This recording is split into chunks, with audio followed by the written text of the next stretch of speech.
Kira-kira itu pesan dari beliau. Oke, yang belakang. Dia mendukung juga, saya suruh ngomong ceplos-ceplos terus katanya. Siap. Oh, gue jahat ya. Sekjen dikerjain. Enggak, di sana emang ya tadi nggak terkendali kalau udah gitu. Jadi report ini akan membantu. Ini lengkap loh. Di mana lokasinya, di sini ada siapa yang ngadu, clear.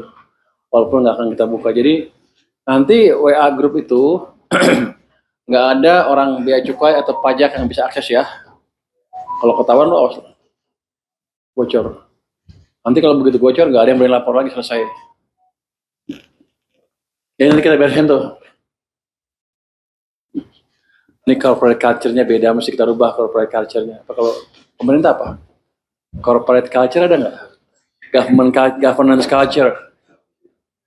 Harus kita rubah. Budaya organisasi lah. Apapun namanya lu gagal lah. Kan dia mestinya bentuk corporate culture dulu, zaman dulu. Tapi udah bisa ganti-ganti. Udah berapa lama lu ninggalin Dirjen Pajak? Oh masih baru dong kalau gitu. Ini mau merit lu nih. Enggak. Ini kita betulin ya. Satu lagi. Selamat pagi Pak. Saya ingin melaporkan tentang masalah rokok tanpa cukai yang beredar di masyarakat Kabupaten Karimun, Kepulauan Riau. Bea Cukai Tanjung Balai Karimun khususnya selaku pengawas dan penegak hukum barang-barang ilegal malah salah mengambil tindakan pemberantasan rokok ilegal. Mereka lebih banyak merazia warung-warung kecil daripada membasmi distributornya langsung. Ini sama saja tetap memberikan kehidupan bagi para cukong-cukong yang menjadi distributor terbesarnya. Mereka bea cukai seperti tutup mata dan telinga. Padahal harusnya distributor besar ini yang dibasmi bukan warung-warung kecil. Yang mereka sebenarnya hanya sekedar menyambung hidup. Walaupun itu salah. Semoga Bapak dapat menindaklanjuti laporan ini karena ini sudah seperti pembiaran oleh bea cukai. Cukong-cukong distributor ini masih tetap beroperasi sampai detik ini. Terima kasih. Salam hormat warga Kabupaten Karimun, Kepulauan Riau. Nanti kita follow up ya Pak ya. Jadi gini, di kantor kami sudah membentuk satgas, tim khusus, bukan satgas, kalau satgas kan gede. Tim khusus beberapa orang aja.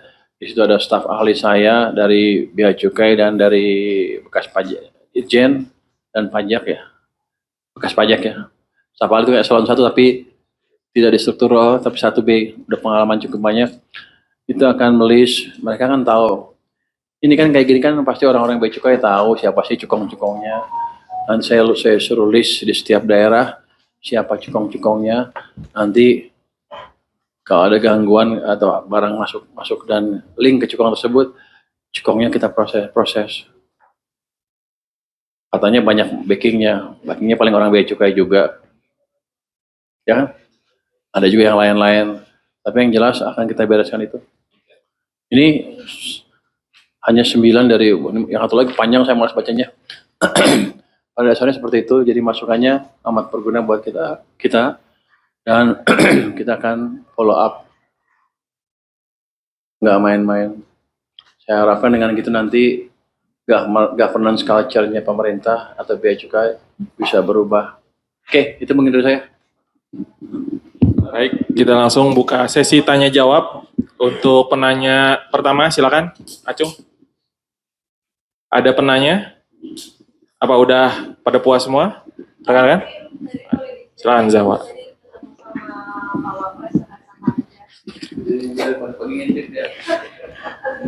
Pak Wapres biasa diskusi tentang masalah kondisi ekonomi secara umum dan dia kan dia berdaerah kan, dari daerah kan, dia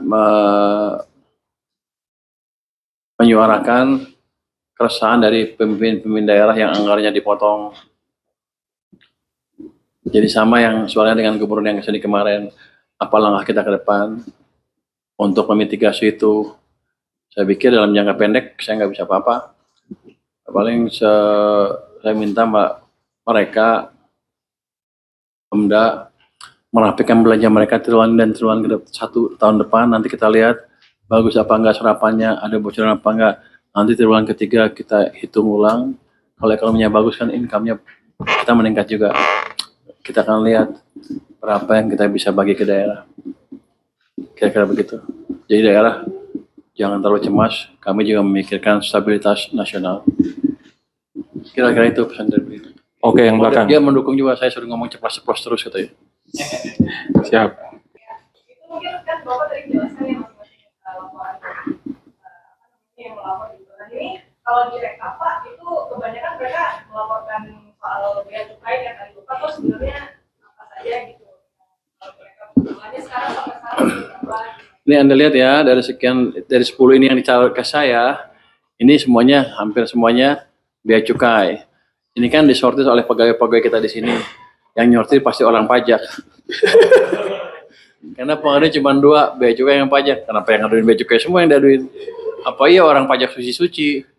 Rasanya sih enggak. Jadi itu yang nyortir pasti orang pajak. Jadi yang dimasukin bea cukai dulu. Ya. Ada 15.933 yang masuk dalam 2 hari ini. Ya. Enggak. Kalau responnya mampus juga lu.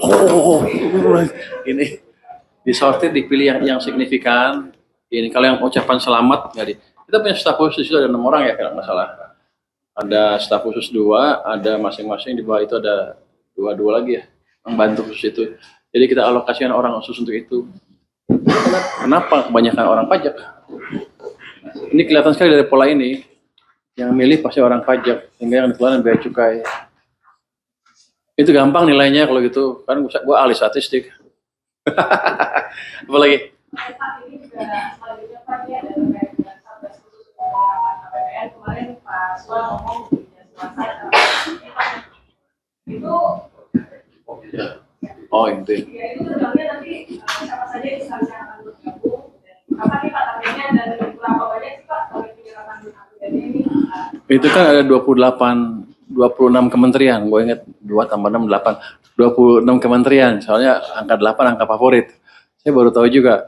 Jadi ada 26 kementerian, nanti semuanya gabung di situ.